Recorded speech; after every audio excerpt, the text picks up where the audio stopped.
I am Surhuda. Have we ever written a notice? Are we aware how to write a notice? What are the elements of a notice? And what are the applications? Well, we see notices, circulars, memos everywhere. And they are going to help us in our professional lives as well as while we are students. However, the most important challenge while writing a notice is to keep it short. So, what are some elements of a notice? The most important element is the day date format. Stick to one. Write day date. While we are writing the date, never say 29 July. Either say July 29, 2020 or 29th of July 2020. Next, the day should be written first.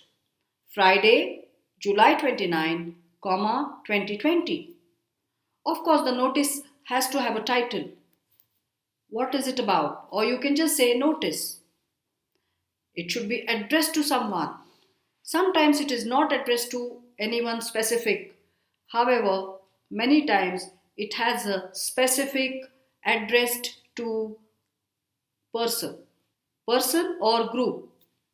Of course, there is a sender, and the main matter, which is the main body of the notice, is also important. While we are writing the main body, let us not forget the 5 C's of communication, which stand for clear, correct, concise, crisp, concrete. Communication has to be like this, the 5 C's. The first rule for writing a good notice: we should use third person narrative, and sometimes we may also use the second person narrative, but never the first person narrative. So we can't say, I declare a holiday. Well, I can't say that I declare a holiday.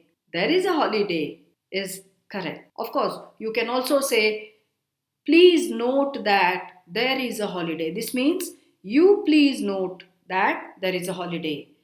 This means the sentence is a mix of second person, third person, but never first person. Rule number 2. Let's read this sentence. There is a holiday on Monday. As you know that we in India celebrate the colorful festival of Holi, and we cannot work on that day. So I request you to stay at home and enjoy the big day and have a wonderful time. Now, how fuzzy, how confusing, and how overloaded that is. We cannot have a notice which has all these sentences, can we? So the big question mark is, can we write a notice like this? No. It has to be clear. Rule number 3. Let's read this. The school will not open as there is a holiday, this, that, remain closed, March 23. Oh my God, it is not at all concise.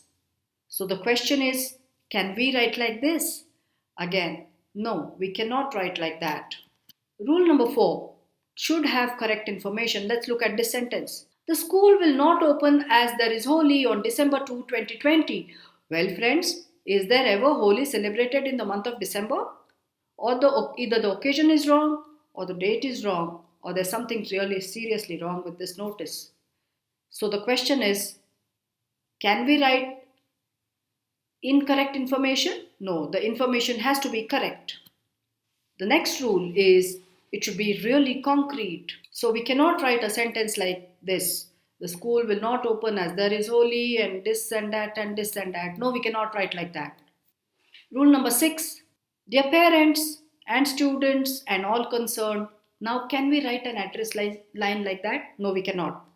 So we have to use all the elements properly, including the address line. Let's look at something which is ideal, the correct format. The first thing is, let's use short sentences and commas to join sentences. Let's apply all the rules. Let's write a simple and a clear notice, which can read like the one here. The date is mentioned on the right top, March 20, 2020. Dear students, please note that the school will remain closed on Friday, March 22, 2020, on the occasion of the festival of Holi. The classes will resume as per the schedule on Monday, March 25, 2020. Have a safe and colorful Holi. Yours truly, Lalita Krishnan, Principal, DAV Public School, Chennai.